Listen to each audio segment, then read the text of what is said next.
Assalamualaikum warahmatullahi wabarakatuh. Halo, perkenalkan nama saya Yogi. Nah, jadi dalam video ini saya ngebahas tentang namanya pengujian kointegrasi ya. Jadi untuk menguji kointegrasi itu dapat dilakukan dengan beberapa cara. Salah satunya dapat dilakukan dengan menggunakan uji Johansen atau Johansen's Cointegration Test.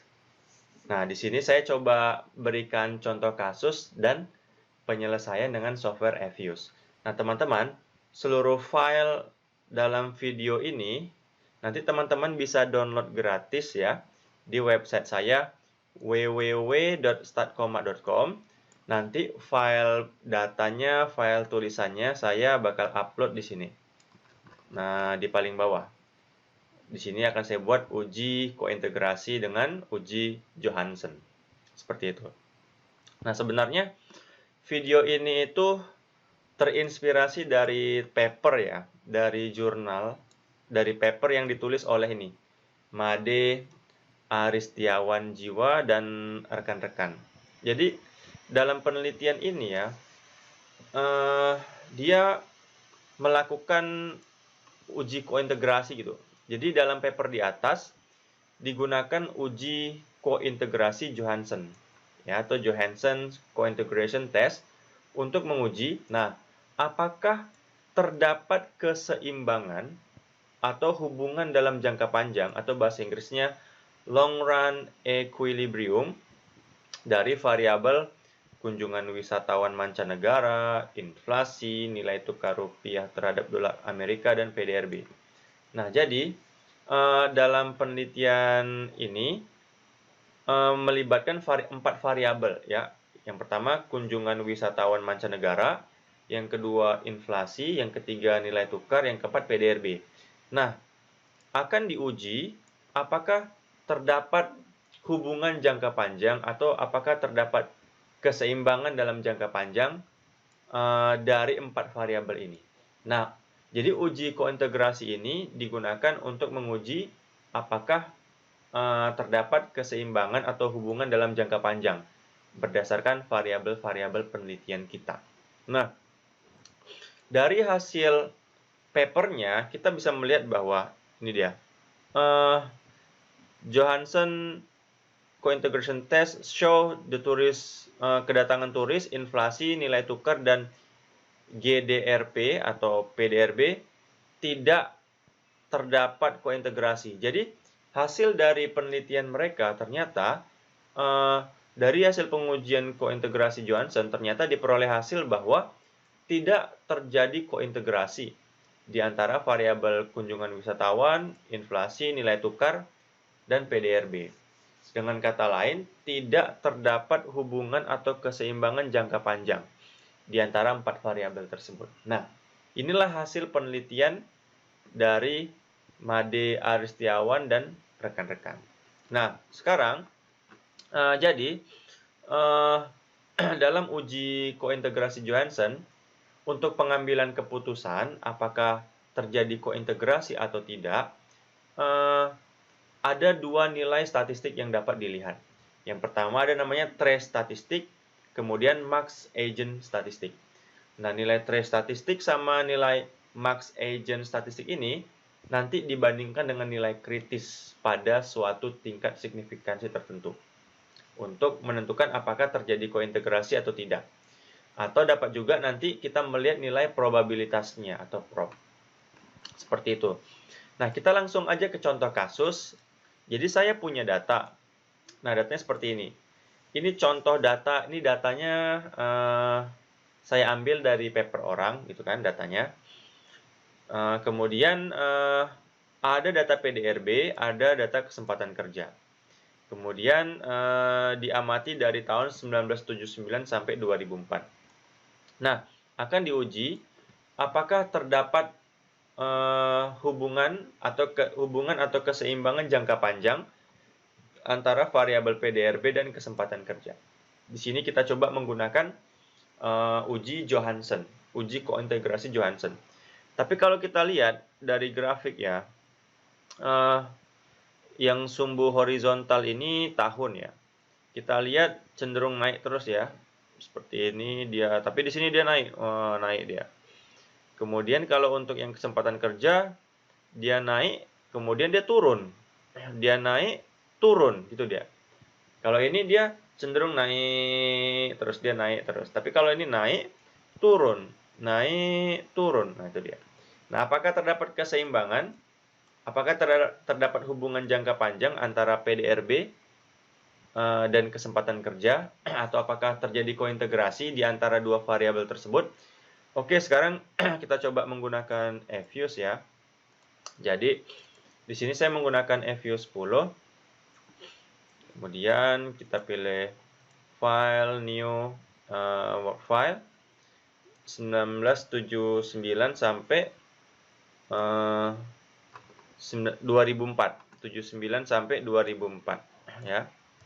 Di sini kita pilih annual karena tahunan. Kemudian kita pilih quick, kemudian empty group. Kemudian kita copy datanya ya. Kita copy datanya. Nah, di sini tinggal kita paste. Nah, ini dia. Kita beri namanya share 1, share 2. Kita close dulu. Share 1 namanya PDRB. Oke. Di sini PDRB. Kemudian di share 2 kesempatan kerja. Kesempatan kerja. Nah, seperti ini. Sebenarnya ada beberapa tahapan sebelum melakukan uji kointegrasi dengan Johansen. Ada beberapa tahapan ya, ada uji unit akar, tapi dalam video ini saya hanya fokus melakukan uji kointegrasi Johansen. Nanti untuk tahapan-tahapan selanjutnya ada di video di part yang kedua. Ya. Nah, kemudian di sini kita buka datanya, pilih group. Nah, kemudian sekarang pilih view, cointegration test. Nah, di sini Johansen System Cointegration Test. Kemudian ini defaultnya klik aja OK. Nah, pertanyaannya ini dia. Apakah terdapat kointegrasi di antara variabel PDRB dan kesempatan kerja? Ini dia. Sebenarnya dari FU sendiri sudah memberitahu apakah terdapat kointegrasi atau enggak. Teman-teman bisa lihat di sini. Di bagian, tunggu ya, di bagian wait. Nah, ini dia, di bagian nih, trace test indicate no integration. Nah, ini statement ini artinya sebenarnya bisa kita copy teks ini kan. Ini kan jadi tadi ingat dalam melakukan uji kointegrasi dengan uji Johansen dapat dilakukan dengan dua pendekatan yakni nilai trace statistik dan yang kedua maksimum agent statistik. Nah, yang bagian di sini ini merupakan pendekatan trace ya, trace statistik. Ini merupakan pendekatan maksimum agent value. Nah, kalau kita lihat dari hasil pengujian pendekatan trace, ini dia, kan ada statement ini. Ini saya copy statementnya di sini. Dia bilang, berdasarkan hasil uji trace, ini kan, berdasarkan hasil uji kointegrasi dengan pendekatan trace statistik, kan, mengindikasikan no co-integration, ya, tidak terdapat kointegrasi. Sudah diberitahu tidak terdapat kointegrasi pada tingkat signifikansi 0,05. Nah, jadi antara kesempatan kerja dan PDRB berdasarkan hasil uji kointegrasi Johansen itu tidak terjadi kointegrasi dengan pendekatan trace statistik. Kita juga bisa melihat nilai prop. Kita lihat nilai propnya pada baris non itu kan 0,3731. Pada baris atmos1 0,5003. Semua nilai propnya di atas 0,05. Artinya tidak ada kointegrasi. Begitu juga dengan pendekatan maximum agent value atau max agent statistic. Max agent value test indicates no co-integration. Ya, berdasarkan pendekatan max agent statistik juga mengindikasikan tidak terdapat kointegrasi pada tingkat signifikansi 5%. Dan juga nilai probabilitasnya pada non sama at most 1 juga di atas 0,05.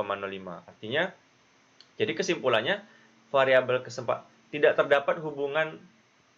terdapat keseimbangan dalam jangka panjang antara variabel kesempatan kerja dan PDRB. Nah, itulah dia kesimpulannya. Sekarang, ini saya close dulu. Saya ingin memperlihatkan data yang kedua, terakhir. Ini nggak usah di-save. Kalau data yang kedua, nah, coba lihat datanya. Ini cenderung naik, ya kan? Yang ini cenderung ada turun, tapi dia cenderung naik. Ini naik. Pertanyaannya, apakah terdapat hubungan atau keseimbangan jangka panjang di antara harga minyak, inflasi, sama PDRB? Atau apakah terdapat kointegrasi di antara ketiga variabel ini? Nah, ini contoh data aja. Datanya dari tahun 1979 sampai 1990. Kita coba menggunakan eViews lagi ya. Di sini 1979 sampai 1990. Kemudian pilih quick, kemudian empty. Kita copy datanya. Kita pindahkan di sini, paste. Kita close dulu. Ini namanya harga minyak, misalkan HM ya, harga minyak. Yang kedua, inflasi. Di sini inflasi, yang ketiga PDRB. Oke.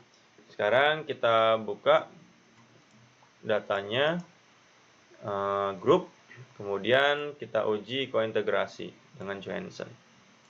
Nah, apakah terdapat kointegrasi berdasarkan di antara tiga variabel tersebut? Kita lihat dengan pendekatan trace, ternyata trace statistik indicates, menunjukkan terdapat 3 persamaan kointegrasi. Nah, dari sini ada 3 persamaan kointegrasi. Artinya apa? Jadi, berdasarkan hasil uji kointegrasi dengan uji Johansson, kesimpulannya, dengan pendekatan trace statistik, terdapat kointegrasi di antara 3 variabel tersebut. Harga minyak, inflasi, sama PDRB. Nah, ini kan karena nilai prob-nya juga lebih kecil daripada 0,05 di non, di at most 1, at most 2, semua nilai prob-nya di bawah 0,05. 1, 2, 3. Jadi di sini bilang trace statistik indicates, mengindikasikan 3 persamaan kointegrasi. Nah, berarti terjadi kointegrasi dengan pendekatan trace statistik. Begitu juga dengan pendekatan max agent statistik, cuman di sini dia hanya mengatakan berdasarkan max agent value test mengindikasikan satu kointegrasi, satu persamaan kointegrasi. Sebenarnya ada sedikit perbedaan, di sini 3, di sini 1. Tapi kesimpulannya adalah sama-sama terdapat kointegrasi, baik dengan pendekatan trace statistik dengan pendekatan max agent statistik. Jadi kesimpulannya sama-sama terdapat atau terjadi kointegrasi berdasarkan 3 variabel tersebut. Walaupun di sini 3, di sini 1. Itu nggak ada masalah sih. Oke teman-teman, semoga bermanfaat. Mohon maaf atas segala kekurangan. Assalamualaikum warahmatullahi wabarakatuh.